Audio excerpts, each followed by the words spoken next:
About a year ago, I told folklore stories about all of Fallout 76's cryptids. Mothman and his glowing red eyes, the Wendigo who consumed his family, the Grafton Monster and Snallygaster who escaped from the tanks of the West Tech FUV facility, and the Sheepsquatch who roamed the mountains of Appalachia well before humans did.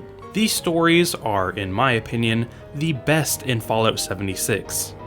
With the release of Wastelanders, a new cryptid was added to the game, one familiar, but very different from the others. The Wendigo Colossus is something out of your nightmares.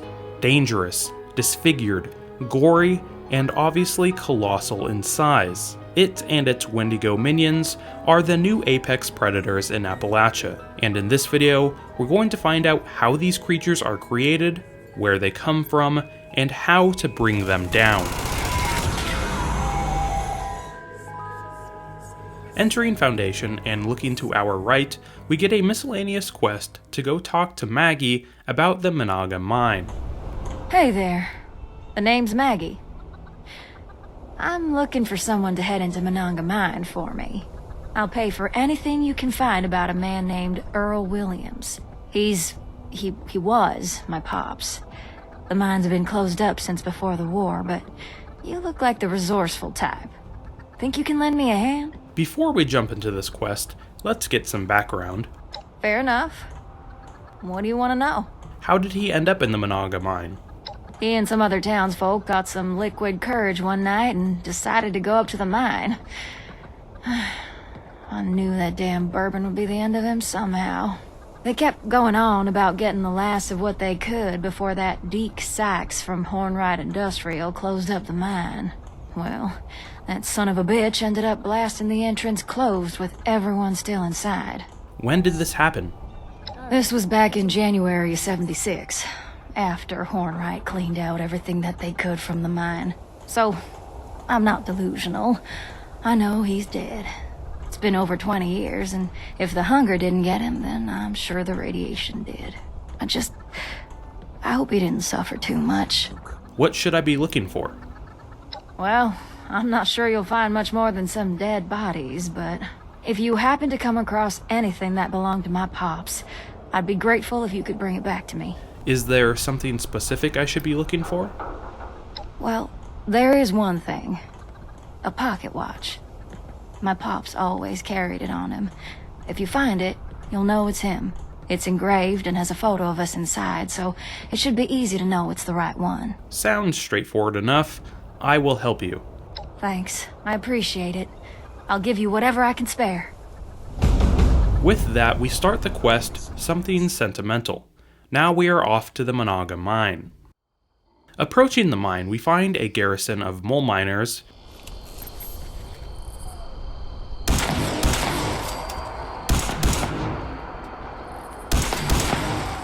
After dispatching the miners, we can go check out the entrance to the mine, located in this little steel shed. Taking a close look, the boulders are too large to move or destroy with conventional weapons. Alright, let's head back to Maggie and see if she has any ideas for opening up the mine. How's it going? You have a chance to make it to Monongah Mine yet? Do you have any idea how to get inside? With all those horrible nukes dropping and destroying everything, you'd think one would land near Monongah Mine. I bet a powerful blast like that would knock the rubble out of the way so you could get inside. It was a formidable pile of rocks, but I'm not sure a nuke is required to get past. Regardless, our quest updates and we are off to launch a nuke. After the nuke is launched, we can take a second to appreciate our work.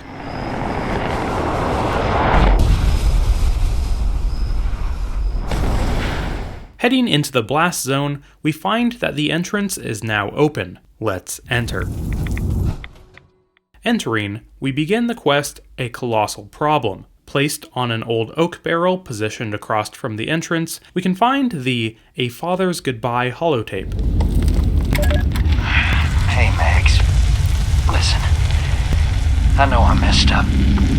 I never should have came into this mine in the first place. A few supplies ain't worth all this. Don't you for 1 second start thinking that I left you on purpose. And don't be going and blaming yourself either. I can't be there for you anymore. but you're tough. And I know you'll be okay.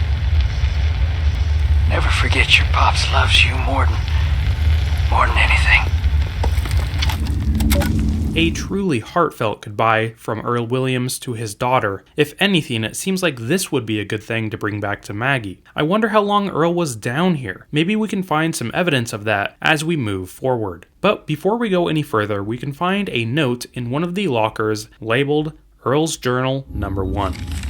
Earl Williams, entry number 1. You know those games kids play where they ask what you would rather do? Would you rather starve or eat another person? Those games are supposed to be hypothetical until they aren't. Everyone said we shouldn't just let him go to waste, shouldn't let his death be in vain. It still doesn't seem right to me. Is it enough to just survive if you can't face the person that you've become? As any normal human would, Earl thought it necessary to write down his mental struggle between starving and eating human flesh. Clearly, the situation in this mine was desperate. This is also a callback to the Wendigo story, where people were trapped in winter storms instead of being trapped in a cave. Continuing down the cave, we can find more evidence of the hell that this cave became after it was sealed.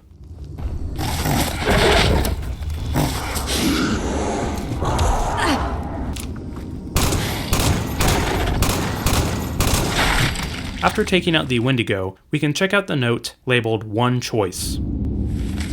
Time doesn't exist down here without the sun letting us know when the days are passing. I can't even remember the last time I ate, but you know, it's been a while. People are starting to become desperate. James died from his injuries in the initial collapse, and they actually tried to feed us him at dinner. The thought of eating another human is impossible. What are my choices now? I either live and eat people, or live and get eaten myself. I don't want to be either of those things. That's not truly living. Guess that only leaves me one choice. I suppose they might eat my body after I'm gone too. Better to be someone else's dinner than to become one of those things.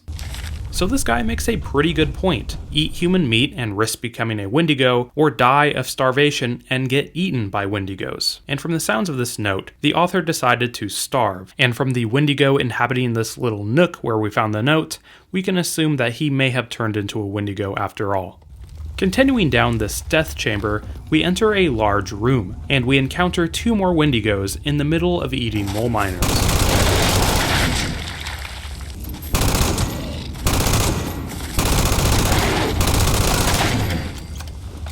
Inside a workshed in the middle of the cavern, we find Earl Williams' journal number 2. Entry number 2. I can feel the last bits of my sanity slipping. The lack of days and nights is driving me crazy. It makes me sick to my stomach to think about the things that I've done. At this point, I'm not sure if I want to make it out of here alive anyway. I'm a damn monster now. Entry number 3. I'm always hungry. It doesn't matter how much I eat, I still want more. I can't control my urges anymore. People aren't dying fast enough to satisfy my hunger. I must do what I have to do. Please don't tell Maggie. Unfortunately, this isn't the first time we've heard someone fall under the Wendigo disease. We heard Morris Stevens go through the same transformation in my video on the Wendigo. It starts with just eating human flesh and ends in a hunger that cannot be sufficed. Leaving this workshed, we can watch some boulders drop, giving us access to the lower part of the mine.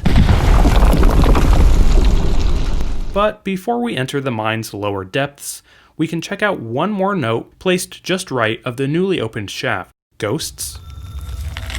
Out of all the mines to get trapped in, why did it have to be this graveyard? This place gives me the creeps. I keep seeing and hearing things. Everyone else keeps telling me that ghosts don't exist. If that's true, then why do I keep hearing pickaxes striking against stone? There hasn't been coal in this mine since Hornwright cleared it out, and none of us have any mining equipment. It's gotta be the miners from the disaster back in 1907. Some days I wake up and a cold chill rises up from beside me. If it's their company, I don't want it. Leave me be. Leave me be. So if we talk to Maggie further, we do hear about several cave-ins in Monongah Mine's history. In 1907, that mine had one of the worst mining disasters in history. And then almost 2 centuries later, more people get trapped and buried in it. So yeah, don't be too spooked if you see a skeleton or two. The world is littered with dead bodies now. Get used to it. We also hear about these cave-ins in the terminal placed outside of the Monongah mine. Another question is, where did these mole miners come from? In the lore, we don't really know what mole miners are, so are these mole miners from Earl's group, or could they be the miners from a previous cave-in? Unfortunately, there isn't much more to expand on from this note, so now let's jump into the newly opened vertical mine shaft.